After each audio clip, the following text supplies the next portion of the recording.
नमस्कार. स्वतःच्या आईवरचे घाणेरडे आरोप पुसून टाकण्यासाठी ईश्वरीने कंबर कसलेली असते. ईश्वरी सुप्रियाकडे म्हणजे स्वतःच्या आईकडे आलेली असते. सुप्रिया म्हणत असते, काय गये ईश्वरी, अशी अचानकपणे का आलीस तू? मला साधा फोनही केला नाहीस तू. त्यावर ईश्वरी म्हणत असते, आई, तू आत्तापर्यंत जे काही दुःख सहन केलंयस ना, त्या बाईला तर मी आता शोधूनच काढणार आहे. हे वाक्य ऐकल्यावर आता थेट सुप्रिया म्हणत असते, म्हणजे नेमकं काय करणार आहेस तू? त्यावर ईश्वरीने सुप्रियाला जे काही म्हटलेलं असतं ते ऐकून लगेचच आता सुप्रिया म्हणत असते, खरंच ईश्वरी, तू जे काही करतेस ना ते कमाल आहे. पण खरंच तुला वाटतं 25 वर्षापूर्वीच्या त्या पत्रकाराला शोधणं एकदम सोपं असेल? त्यावर ईश्वरी म्हणत असते, नाही आई, सोपं तर नसणार आहे, पण कठीणही नसणार आहे. त्यामुळे तू मला आशीर्वाद दे. मी लवकरात लवकर त्या पत्रकाराला शोधून तुझ्या पायावर आणून टाकणार आहे.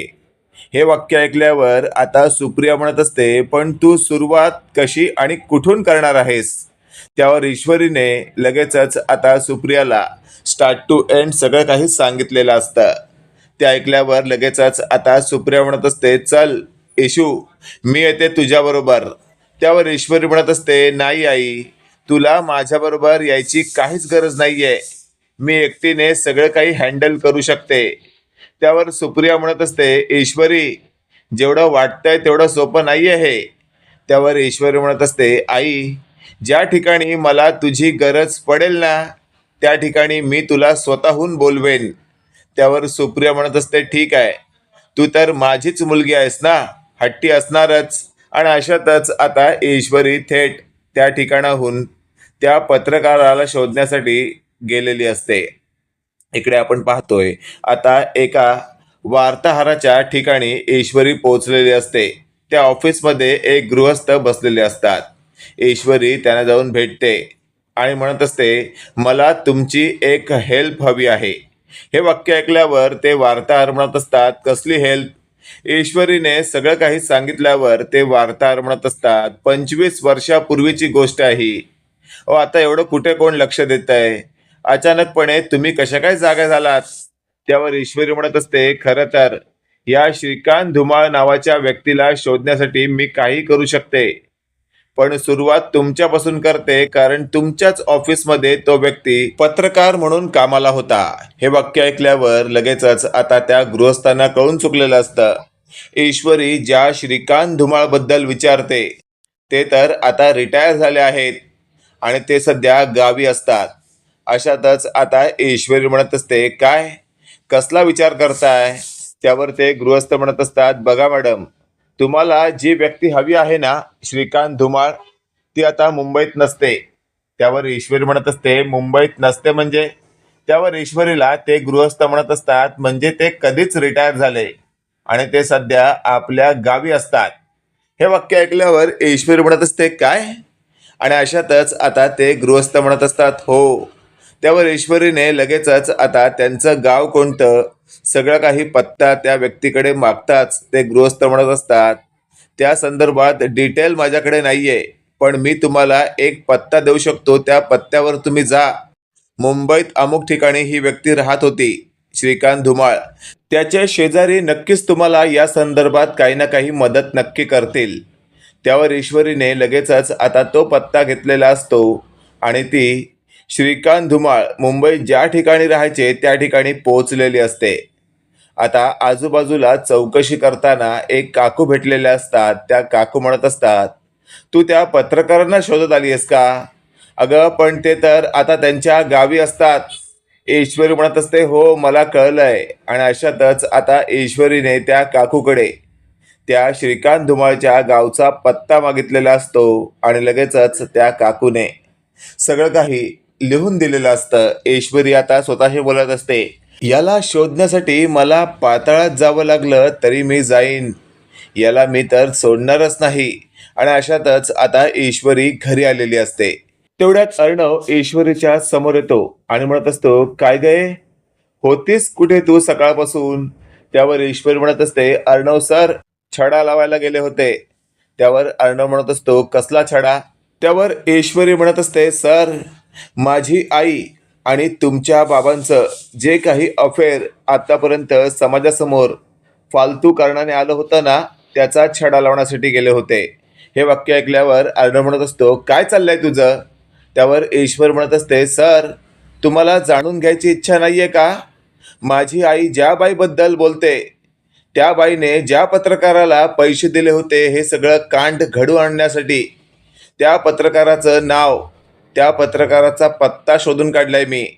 म्हणजे त्या व्यक्तीला जर मी तुमच्या समोर उभं केलं ना, तर तुम्हाला सगळं काही समजेल की खरंच माझ्या आईचा यामध्ये काहीच दोष नव्हता. त्यावर मात्र अर्णव म्हणत असतो, मिस इंदोर, असू शकतं, तू जे काही बोलतेस ते खरं असू शकतं. त्यावर ईश्वर म्हणत असते, सर, असू शकतं नाही, आहे, असंच आहे.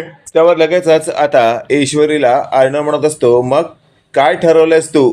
त्या अमुक ठिकाणच्या गावाला जायचा विचार आहे की काय तुझा? त्यावर ईश्वर म्हणत असते, फक्त माझा नाही तर माझ्याबरोबर तुम्हाला सुद्धा नेणार आहे मी. त्यावर लगेचच आता अर्णव म्हणत असतो, नाही नाही, मी तुझ्याबरोबर असल्या कोणत्या लोकल सिटीमध्ये येणार नाही. हे वाक्य ऐकल्यावर ईश्वर म्हणत असते, अर्णव सर, त्या ठिकाणी आपल्याला कायमचं राहायला जायचं नाहीये, फक्त काहीच तासांचा विषय आहे, त्यामुळे तुम्हाला माझ्याबरोबर यावंच लागेल. आता ईश्वरीने गळ घातल्यामुळे अर्णवला नाईलाज असतो, ऐकावं लागतं. आणि लगेचच आपण पाहतोय अर्णव थेट आता ईश्वरी बरोबर जायला तयार झालेला असतो. इकडे आपण पाहतोय वल्लरी या दोघांना कुठेतरी जाताना पाहते आणि ती स्वतःशी बोलत असते, अचानकपणे हे दोघं गेले कुणीकडे? माझ्या विरोधातला काही पुरावा त्यांना सापडला नाहीये ना, असा विचार वल्लरीच्या मनात आलेला असतो. आणि इकडे आपण पाहतोय आता ईश्वरी आणि अर्णव त्या ठिकाणी पोहोचतात. समोरच एक गृहस्थ अंगणात बसलेले असतात. ईश्वरी लगेचच म्हणत असते, श्रीकांत धुमाळ. त्यावर ती व्यक्ती थोडी बावचळते आणि म्हणत असते, हो, मी श्रीकांत धुमाळ, पण तुम्हाला माझं नाव कसं माहिती? त्यावर आता ईश्वरी म्हणत असते, मला हेही माहिती आहे की तुम्ही पत्रकार होतात. त्यावर ईश्वरीला तो व्यक्ती म्हणत असतो, पत्रकार होतो म्हणजे अजूनही आहे मी, फक्त रिटायर झालो म्हणून काय झालं? त्यावर लगेचच आता ईश्वरी म्हणत असते, वाह, तुमचा दमदमीत आणि खणखणीत आवाज अजूनही आहे तर? त्यावर तो पत्रकार म्हणत असतो, म्हणजे? त्यावर ईश्वरी म्हणत असते, तुम्ही 25 वर्षापूर्वी जो काही घोळ घालून ठेवला आहे ना, तो आता तुम्हाला निस्तारायचा आहे. हे वाक्य ऐकल्यावर श्रीकांत धुमाळ म्हणत असतात, म्हणजे कसला घोळ आणि कोण आहेस तू? त्यावर ईश्वरी म्हणत असते, मी तीच आहे जिच्या आईला 25 वर्षापूर्वी तुम्ही एका नको त्या लफड्यामध्ये अडकवलात. त्यावर श्रीकांत धुमाळ म्हणत असतात, डोकं फिरलंय का तुझं? उगाच काही बोलू नको, मी असं काही केलेलं नाहीये. त्यावर मात्र आता थेट ईश्वरी म्हणत असते, एक गोष्ट लक्षात ठेवा, त्यावेळेला माझ्या आईला तुमच्यापर्यंत पोहोचता आलं नाही, पण मी तुमच्यापर्यंत पोहोचले आहे. भले गोष्ट 25 वर्षांपूर्वीची असू दे. आत्ता जरी मी तुमच्या विरोधात पोलिसात तक्रार केली ना, तरी पोलीस तुमच्या विरोधात चौकशीसाठी इथपर्यंत येतील आणि त्यांना जर तथ्य आढळलं ना, तर तुम्हाला या वयातही हातात बेड्या ठोकून तुरुंगात डांबतील. त्यावर मात्र पत्रकार चांगलाच हलतो. पत्रकाराला जाणीव झालेली असते, ही पोरगी जे काही बोलते त्यात तथ्य आहे. जर मी ह्या पोरीला सपोर्ट नाही केला तर निश्चितच ही पोरगी माझ्या विरोधात तक्रार करेल आणि मग मला या वयात पोलिसाच्या तुरुंगाची हवा खावी लागेल. लगेचच आता ईश्वरी म्हणत असते, काय कसला विचार करताय? दिसला ना लगेच तुरुंग डोळ्यासमोर?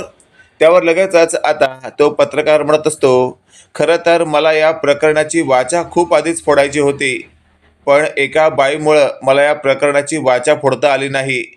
मी खरंच हात जोडून माफी मागतो तुमची. त्यावर ईश्वर म्हणत असते, माफी वगैरे मागू नका, पण जे काही खरं आहे ते तुम्ही आता बोला. त्यावर लगेचच आता तो पत्रकार म्हणत असतो, खरंच मी या प्रकरणामध्ये अडकू इच्छित नाही, पण तुम्हाला मदत करू इच्छितो. त्यावर लगेचच आता ईश्वरी म्हणत असते, बोला पटकन. त्यावर मात्र आता ईश्वरीच्या समोर अर्णव उभा असतो आणि लगेचच आता ते पत्रकार बोलू लागतात. या सगळ्या प्रकरणामध्ये मला एका बाईने खूप सारे पैसे देऊ केले होते.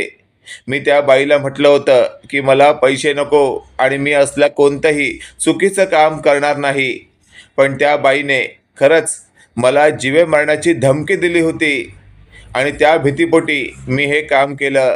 तिने सांगितलं की सुप्रिया नावाची एक बाई इंटरव्ह्यूसाठी अर्णव राजशिर्के यांच्या वडिलांच्या ऑफिसमध्ये येणार आहे आणि तिला अर्णव राजशिर्के यांच्या खांद्यावर डोकं ठेवून काहीतरी रोमॅन्स करताना दाखवायचं आहे.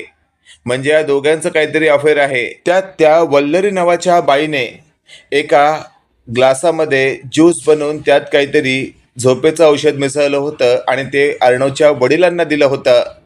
त्यामुळे अर्णवच्या वडिलांनी डोकं खाली टेकलं होतं आणि फक्त ही सुप्रिया जाऊन त्यांना सांभाळण्याचा प्रयत्न करत होती. त्याच वेळेला मी तो फोटो काढला होता आणि तो फोटो व्हायरल केला होता की दोघांचं अफेअर आहे म्हणून. हे वाक्य ऐकल्यावर अर्णव म्हणत असतो, काय वल्लरी? वल्लरी म्हणजे कोण? त्यावर लगेचच आता तो पत्रकार म्हणत असतो, तुमच्याच घरातील ती एक बाई, तुमच्या मामाची बायको ना ती? हे वाक्य ऐकल्यावर अर्णवला खूप मोठा धक्का बसतो आणि लगेचच आता ईश्वरी म्हणत असते, अर्णव सर पाहिलं, म्हणजे माझी आई या सगळ्या प्रकरणामध्ये अलगद अडकली गेली. माझ्या आईचं आणि तुमच्या बाबांचं कोणत्याही प्रकारचं अफेअर नव्हतं, तर तुमच्या बाबांना या वल्लरी मामीने जे काही ज्यूस दिलं होतं त्यामुळे त्यांना त्यावेळेला बेशुद्ध पडावं लागलं होतं आणि थेट माझ्या आईने फक्त त्यांना आधार दिला होता. आणि त्याच वेळेला या पत्रकार काकांनी तो फोटो काढून खूप मोठा गैरसमज निर्माण केला. त्यावर तो पत्रकार म्हणत असतो, माफ करा, हे सगळं मला असं करायचं नव्हतं, पण या वल्लरी बाईने मला अक्षरशः नाकी नऊ आणले. जर असं नाही केलं तर तुझा जीव घेऊ असं म्हटलं होतं.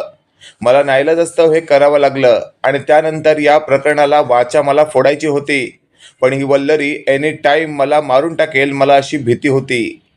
अर्णवला हे सगळं ऐकून खूप मोठा धक्का बसलेला असतो. अर्णव म्हणत असतो, बाप रे, मी कधी असा विचारसुद्धा केला नव्हता की माझी स्वतःची मामी या सगळ्या प्रकरणामध्ये सामील असेल. आता तर हिला मी दाखवणारच हिने काय केलंय ते. आणि अशातच आपण पाहतोय अर्णव म्हणत असतो, चल मी सिंदोर, आता तर मी या मामीला सोडणारच नाही.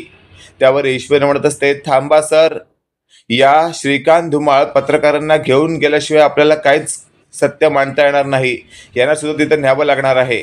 त्यावर ते श्रीकांत धुमाळ म्हणत असतात, मी तुमच्याबरोबर यायला तयार आहे, पण या सगळ्या प्रकरणामध्ये मला कुठे अडकवू नका.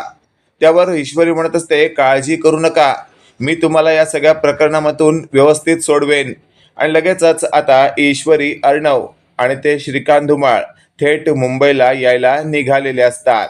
इकडे आपण पाहतोय अर्णवने फोन करून स्वतःच्या मामाला म्हटलेलं असतं, मामा, वल्लरी मामीला घरातून बाहेर कुठेही जाऊन देऊ नको.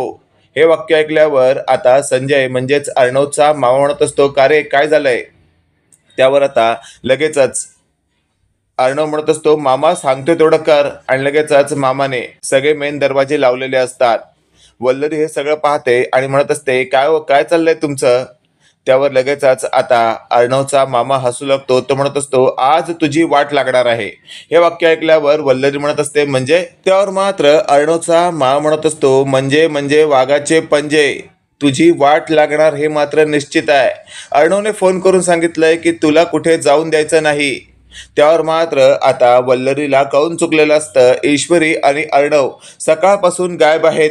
याचा अर्थ या दोघांच्या हाती माझ्या विरोधात काहीतरी भक्कम पुरावा लागला आहे. आता जर मी या ठिकाणाहून पलायन नाही केलं तर निश्चित मला तुरुंगात जावं लागेल. काय करू देवा?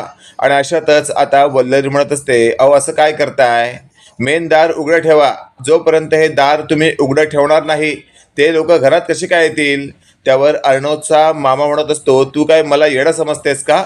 ते लोक जेव्हा येतील ना त्यावेळेला दार उघडेन, कळलं का? कुठेही पळू देणार नाहीये मी तुला. तुझ्या विरोधात काहीतरी भक्कम पुरावा सापडलाय म्हणजे सापडलाय. मला सुद्धा पाहायचं आहे नेमकं काय केलंयस तू की तुझ्या विरोधात त्या लोकांनी असं काहीतरी पाऊल उचललंय. त्यावर लगेचच आता वल्लरी खूप टेन्शनमध्ये आलेली असते. इकडे आपण पाहतोय ईश्वरी म्हणत असते, अर्णव सर एक काम करा, गाडी माझ्या आईच्या घराकडनं घ्या, माझ्या आईलाही गाडीत सोबत घ्या, म्हणजे थेट आपण सगळं काही समोरच मांडू. ईश्वरीचं म्हणणं अर्णवला पटलेलं असतं. अर्णवने थेट गाडी आता ईश्वरीच्या आईच्या घराजवळ नेऊन थांबवलेली असते. ईश्वरी गाडीतनं उतरते आणि थेट आत जाऊन आईला म्हणत असते, आई चल, आज मी तुला या सगळ्या बदनामीतून बाहेर काढणार आहे. तुझ्यावर लागलेले डाग मी उधळून लावणार आहे. हे वाक्य ऐकल्यावर सुप्रिया म्हणत असते, म्हणजे काय करणार आहेस तू? त्यावर लगेचच आता ईश्वरी म्हणत असते, या सगळ्या प्रकरणामध्ये जी बाई सामील आहे ना, ती सापडली आहे. आणि ज्या पत्रकाराने तुझा आणि अर्णव सरांच्या वडिलांचा फोटो काढला होता ना, त्याला देखील आम्ही सोबत आणली आहे. हे वाक्य ऐकल्यावर आता सुप्रिया म्हणत असते, काय एवढं सगळं घडलं, मला तू काहीच सांगितलं नाही? त्यावर ईश्वरी म्हणत असते, आई आता सांगते ना, चल, आजच्या सगळा पर्दाफाश करायचा आहे. लगेचच आता सुप्रिया म्हणत असते, कुणीकडे? त्यावर ईश्वरी म्हणत असते, अर्णव सरांच्या घरात, म्हणजे माझ्या हक्काच्या घरात. हे वाक्य ऐकल्यावर आता सुप्रिया म्हणत असते, ठीक आहे चल. सुप्रिया लगेचच आता त्या गाडीतून बसते, तर बाजूला तो पत्रकार असतो आणि लगेचच आता तो पत्रकार सुप्रियासमोर हात जोडत म्हणत असतो, ताई ताई मला माफ करा, खरंच या सगळ्या प्रकरणामध्ये खरं तर चूक माझीच आहे, पण मी काय करू? त्या बाईने मला मारून टाकण्याची धमकी दिली होती. मी जर त्यावेळेला तसं नसतं केलं तर मला त्या बाईने मारून टाकलं असतं आणि मग माझ्या कुटुंबाचं काय झालं असतं. म्हणून नाईलाजास्तव मला तिच्या म्हणण्यासारखं वागावं लागलं. त्यावर लगेचच आता सुप्रिया म्हणत असते, कोण ती बाई, काय नाव तिचं? त्यावर त्या व्यक्तीने लगेचच म्हटलेलं असतं, वल्लरी. आणि अशातच आता सुप्रिया म्हणत असते, हो अगदी बरोबर बोललात तुम्ही, वल्लरीच. आणि अशातच आता सगळे अर्णवच्या घराजवळ पोहोचलेले असतात. अर्णवच्या मामाने दार उघडताच त्या पत्रकाराला, अर्णवला, ईश्वरीला आणि सुप्रियाला समोरून येताना पाहून वल्लरी चांगलीच हादरते. तिला कळत नसतं कुठे लपू. आणि अशातच आता अर्णव म्हणत असतो, वल्लरी. जोरात वल्लरी म्हटल्यामुळे वल्लरीला कळून चुकलेलं असतं, आज आपलं काही खरं नाही. त्यावर लगेचच आता सुप्रिया धावत येऊन वल्लरीच्या झिंज्या धरते आणि तिला घसपटत घसपटत 2 ते 4 कानाखाली मारते. सुप्रिया असं का बघते हे मात्र अर्णवच्या मामाला कळत नसतं आणि अर्णवचा मामा म्हणत असतो, सुप्रिया ताई काय झालंय? अचानकपणे तुम्ही असा हल्ला का करताय? त्यावर लगेचच आपण पाहतोय ईश्वरी म्हणत असते, मामा याच नालायक बाईमुळे माझ्या आईला आणि अर्णव सरांना आत्तापर्यंत नको ती बदनामी सहन करावी लागली होती. हे वाक्य ऐकल्यावर मात्र आता अर्णवचा मामा म्हणत असतो, अच्छा, म्हणजे माझ्याच बायकोने सगळं षड्यंत्र 25 वर्षापूर्वी आखलं होतं तर? त्यावर लगेचच आता तो पत्रकार म्हणत असतो, हो, तुमच्याच बायकोने मला या दोघांचे नको ते फोटो काढण्याचे पैसे दिले होते. मी ते पैसे नाकारले होते. त्यावेळेला तुमच्या बायकोने मला मारण्याची धमकी दिली होती. त्यामुळे नाईलाजास्तव मला ते सगळं करावं लागलं. मित्रांनो, तुम्हाला काय वाटतंय? आता तर अर्णव समोर पुरावा आहे. अर्णवने आता एक घाव 2 तुकडे केले पाहिजेत की नाही?